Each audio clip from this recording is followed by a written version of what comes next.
नमस्कार किसान भाइयों, स्वागत है आपका किसान चर्चा में। धान की रोपाई का काम लगभग पूरा हो चुका है और अब किसानों के सामने सबसे बड़ा सवाल है कि रोपाई के बाद धान की फसल में यूरिया के साथ जिंक सल्फेट डालना चाहिए या नहीं। कई किसान कहते हैं कि यूरिया के साथ जिंक सल्फेट देने से धान की बढ़वार तेज़ी से होती है, ज़्यादा कल्ले निकलते हैं और उत्पादन बढ़ता है। वहीं कुछ किसान बिना मिट्टी की स्थिति देखे यूरिया और जिंक डाल देते हैं, जिससे फायदा होने के बजाय पैसा भी खर्च होता है और पोषक तत्वों का संतुलन भी बिगड़ सकता है। तो आखिर सही तरीका क्या है? क्या रोपाई के तुरंत बाद यूरिया देना चाहिए? क्या यूरिया और जिंक सल्फेट को एक साथ खेत में डाल सकते हैं? जिंक की कितनी ज़रूरत होती है? और सबसे ज़रूरी बात, किस खेत में जिंक देना ज़रूरी है और किस खेत में नहीं। आज के इस वीडियो में इन सभी सवालों का आसान भाषा में जवाब जानेंगे। सबसे पहले बात करते हैं यूरिया की। धान की फसल में नाइट्रोजन यानी नत्रजन बहुत महत्वपूर्ण पोषक तत्व है। इसकी कमी होने पर पौधे की पत्तियां पीली पड़ने लगती हैं, पौधे की बढ़वार कमज़ोर हो जाती है और कल्ले कम निकल सकते हैं। लेकिन इसका मतलब यह बिल्कुल नहीं है कि किसान जितना ज़्यादा यूरिया डालेंगे उतना ज़्यादा उत्पादन मिलेगा। ICAR भी संतुलित और ज़रूरत के अनुसार उर्वरक इस्तेमाल करने पर जोर देता है।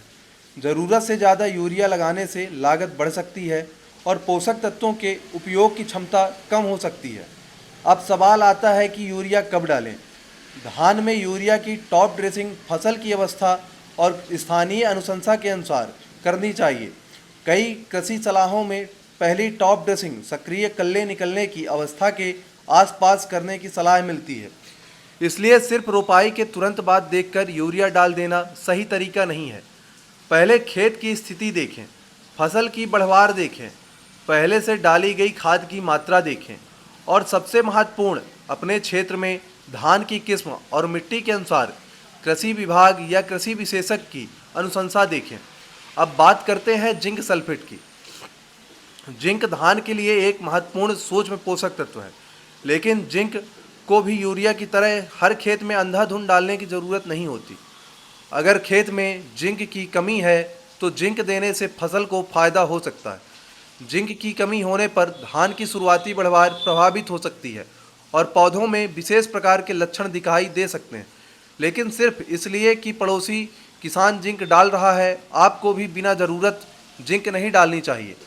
अब सबसे बड़ा सवाल, क्या यूरिया और जिंक सल्फेट एक साथ डाल सकते हैं? इसका जवाब है, यह पूरी तरह आपकी फसल, मिट्टी, जिंक की कमी और इस्तेमाल किए जा रहे उत्पाद पर निर्भर करता है।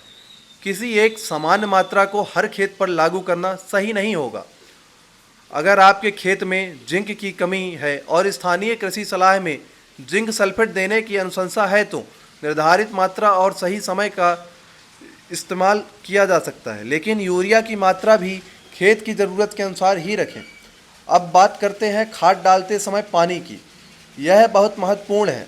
खेत में बहुत ज़्यादा पानी भरकर खाद डालने से पोषक तत्वों का उपयोग प्रभावित हो सकता है और नुकसान की संभावना बढ़ सकती है। कुछ कृषि सलाहों में टॉप ड्रेसिंग के समय खेत से अतिरिक्त पानी निकालने और खाद देने के बाद उचित समय पर सिंचाई करने की सलाह दी गई है। इसलिए खाद डालते समय खेत में पानी की स्थिति पर ज़रूर ध्यान दें। अब किसान भाइयों, एक और बड़ी गलती होती है, बार बार यूरिया डालना। किसानों को लगता है कि धान जितना हरा दिखाई देगा उतना अच्छा उत्पादन होगा, लेकिन ज़रूरत से ज़्यादा नाइट्रोजन देने से फसल बहुत ज़्यादा नरम और घनी हो सकती है। इससे फसल की मजबूती और अन्य समस्याओं का खतरा बढ़ सकता है। इसलिए सिर्फ पत्तियों का रंग देखकर बार बार यूरिया डालना सही तरीका नहीं है।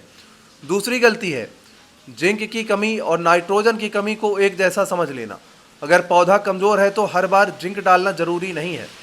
पहले समस्या की पहचान करें। अगर संभव हो तो मिट्टी की जांच करवाएं। मिट्टी की जांच के आधार पर उर्वरक प्रबंधन करना ज़्यादा सुरक्षित और आर्थिक तरीका है। तीसरी गलती, पहले से डाली गई खाद का हिसाब नहीं रखना। रोपाई के समय अपने DAP, NPK, पोटास, यूरिया या अन्य खाद कितनी मात्रा में डाली है इसका ध्यान रखना बहुत ज़रूरी है, क्योंकि बाद में टॉप ड्रेसिंग करते समय उसी के अनुसार आगे की खाद की योजना बनानी चाहिए। अब बात करते हैं कल्ले निकलने की। धान में अच्छी संख्या में स्वस्थ कल्ले होना उत्पादन के लिए महत्वपूर्ण है। लेकिन सिर्फ ज़्यादा कल्ले होना ही पर्याप्त नहीं है।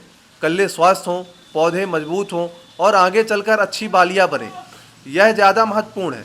इसलिए किसान भाइयों, खाद प्रबंधन हमेशा संतुलित रखें। सिर्फ यूरिया पर निर्भर ना रहें। नाइट्रोजन के साथ फास्फोरस, पोटास और आवश्यक सूक्ष्म पोषक तत्वों की ज़रूरत भी फसल और मिट्टी के अनुसार पूरी करनी चाहिए। अब एक ज़रूरी बात मध्य प्रदेश के किसानों के लिए, हर क्षेत्र में मिट्टी की स्थिति, धान की किस्म, रोपाई का समय और खाद की सिफारिश अलग हो सकती है। इसलिए किसी दूसरे राज्य या दूसरे किसान की खाद की मात्रा को बिल्कुल उसी तरह अपने खेत में लागू ना करें। अपने क्षेत्र की कृषि विभाग की अनुशंसा या कृषि वैज्ञानिक की सलाह को प्राथमिकता दें। तो अब पूरे वीडियो का निष्कर्ष समझ लीजिए। धान की रोपाई के बाद यूरिया देना गलत नहीं है, लेकिन इसे फसल की अवस्था और ज़रूरत के अनुसार देना चाहिए। जिंक सल्फेट भी उपयोगी हो सकता है, लेकिन खासकर जिंक की कमी वाले खेत में इसकी ज़रूरत ज़्यादा महत्वपूर्ण होती है। यूरिया और जिंक को बिना सोचे समझे ज़्यादा मात्रा में डालना सही तरीका नहीं है। खाद डालते समय खेत में पानी की स्थिति का ध्यान रखें और सबसे ज़रूरी संतुलित खाद प्रबंधन अपनाएं। किसान भाइयों, अगर आपके खेत में धान की रोपाई हो चुकी है तो कमेंट में अपनी धान की किस्म, रोपाई की तारीख और अब तक डाली गई खाद की जानकारी ज़रूर लिखें।